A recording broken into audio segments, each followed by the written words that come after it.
50세 이상의 여성 35%가 골다공증을 앓고 있다는 사실 혹시 알고 계시는지 모르겠네요. 맞아요. 그래서 저도 걱정이 돼서 미리 좀 칼슘제를 챙겨 먹고 싶은데 벌써부터? 얼마나 이렇게 자주 먹어야 될지 모르겠더라고요.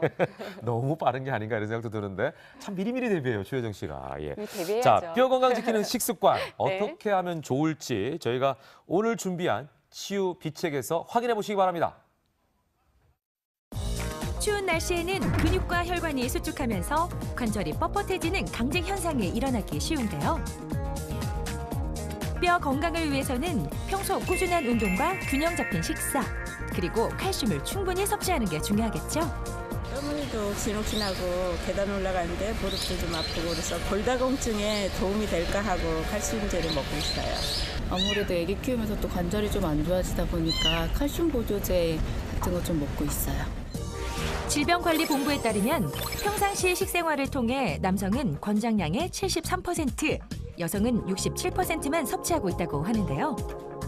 그만큼 칼슘은 다른 영양소들보다 체내 흡수가 어렵다고 합니다.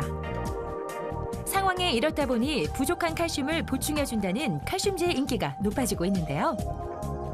우리 몸에 꼭 필요한 칼슘, 무분별한 섭취는 오히려 독이 될 수 있다는 칼슘 보충제 허화실에 대해 알아봅니다. 건강을 위해서 매일매일 칼슘 보충제를 드시는 분들 참 많으실 텐데요. 그런데 그냥 드시는 것보다 알고 드시는 게 더 좋겠죠? 자, 그럼 어떤 점들을 유의해야 될지 제가 지금부터 알아보도록 하겠습니다. 함께 가보시죠.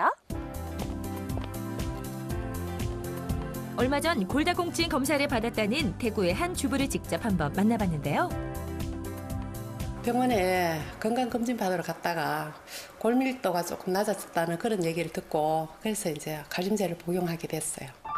검진 이후 내과에서 칼슘 보충제를 처방받아 복용을 시작했다고 합니다. 드셔보시고 좀 효과를 보셨어요? 어떠셨어요?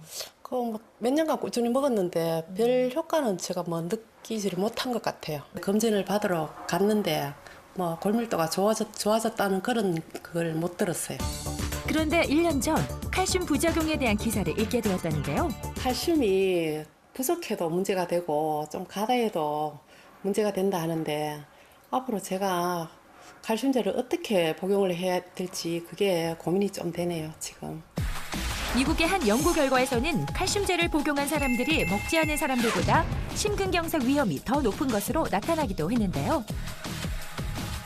칼슘 보충제를 복용하게 되면은 어떤 급격하게 혈중 칼슘 농도가 증가하게 됨으로써 칼슘이 덩어리가 돼서 심근경색과 같은 심혈관계 질환이 발생할 위험도 있습니다. 그렇다면 우리 몸에 부족한 칼슘을 제대로 보충하기 위해서는 어떻게 해야 할까요? 칼슘제를 실제로 장기간 복용하고 있는 사례자를 만나봤는데요. 안녕하세요. 8년 동안 칼슘제를 복용하고 있다는 70세 박선혜 씨. 박선혜 씨는 8년 전 갑작스러운 심장 통증으로 병원을 찾아 협심증 진단을 받았다는데요. 협심증 진단으로 여러 가지 검사를 했어요. 그랬더니 골밀도가 낮더라고요. 그래서 칼슘제를 먹으려고 했는데 잘못 먹으면 오히려 심장이 안 좋다고 하더라고요. 올바른 칼슘 섭취 방법을 찾던 중 비타민 D와 마그네슘이 칼슘의 흡수를 도와준다고 해 비타민 D와 마그네슘을 칼슘제와 함께 복용해왔다고 합니다. 이제는 생활하는데 크게 불편을 느끼지 못할 정도로 건강을 되찾았다고 합니다. 협심증이 있을 때는 운동도 못했어요. 조금만 걸어도 가슴이 아프고 그래서. 근데 지금은 운동도 하고 어디를 가든 기분이 좋아요. 칼슘 섭취에 있어서는 칼슘을 얼만큼 먹느냐 하는 양보다도 그 얼마나 흡수되느냐 하는 그 효율이 중요한 것입니다. 칼슘이 우리 몸에 흡수될 때는 비타민 D 그리고 마그네슘이 꼭 필요합니다. 그래서 칼슘 보충제를 복용하실 때는 이 비타민 D 그리고 마그네슘 제제를 함께 복용하는 것이 바람직하겠습니다. 한편 합성 칼슘 보충제에 대한 우려가 급증하면서 천연 원료 칼슘제에 대한 사람들의 관심이 고조되고 있습니다.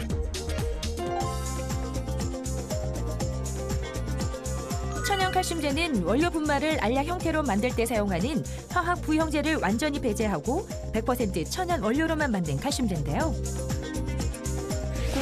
꾸준히 나노 기술을 이용해서 칼슘의 체내 흡수율을 크게 높였습니다. 특히 골다공증 치료에 좋은 효과가 있는 것으로 나타났습니다. 전자반도체 산업을 비롯해 여러 산업 분야에서 응용되고 있는 극미세 가공과학 기술인 나노기술. 이 나노기술이 천연 칼슘제의 체내 흡수율을 높이는 데 쓰이고 있다고 합니다. 물질 고유의 특성이 그대로 보존되는 것이 이 나노기술의 특징. 여기에 나노 입자이기에 가능한 장점이 또 있다는데요. 실제로 나노 입자 칼슘제와 일반 칼슘제가 어떻게 차이가 나는지 용해 실험을 해봤습니다.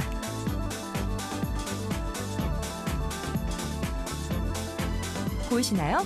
이렇게 왼쪽의 나노 입자 칼슘제는 물에 쉽게 용해되는 반면 오른쪽에 보이는 일반 칼슘제는 물에 녹지 않고 그대로 남아있는 모습인데요. 미국의 한 브랜드 칼슘제와 나노 입자 칼슘제로 임상 시험을 한 결과 나노 입자 칼슘제를 섭취한 사람의 골밀도 수치만이 정상으로 돌아왔다고 합니다. 그렇다면 실제로 얼마나 효과가 있을까요? 10년 동안 꾸준히 나노 칼슘제를 복용해 왔다는데요. 나노 칼슘이 나오는데 그걸 먹으면은 점점 괜찮아요. 지금 10년이 됐는데 보시는 바와 같이. 거동 역시 예전보다 편해졌다고 하네요. 건강식품에 대한 관심이 고조되고 있는 요즘 나노 칼슘제에 대한 사람들의 관심도 뜨거워졌는데요. 제 이제 나이가 이제 50대 이제 건강을 이제 골다공증이 이제 여자들이 생리 끝나고 이러면 이제 골다공증이 오는 시기거든요. 그래서 이제 그런 거 예방 차원에서 이렇게 왔습니다. 나노 칼슘이라가 흡수가 많이 된다 해서 와봤는데 입자를 만져보고 먹어보니까 좀 괜찮은 것 같습니다. 우리 몸에 칼슘을 보충해주기 위해 개발한 이 기술을 이제는 세계 각지에서 다양한 산업 분야에 적용하기 위해 손을 내밀고 있다고 하네요. 바로 이 기술로 미국 식품박람회에서 기술혁신 대상을 받고 골다공증 치료를 포함한 4개 부문에서 의약품 등록 인증도 받을 수 있었다고 합니다. 이 칼슘의 섭취량도 중요하지만 이 칼슘이 우리 몸에 흡수가 얼마나 잘 돼야 되는지 여러분들 이제 아시겠죠? 여러분들도 이 칼슘 보충제에 대한 올바른 정보로 건강까지 챙기시길 바랄게요.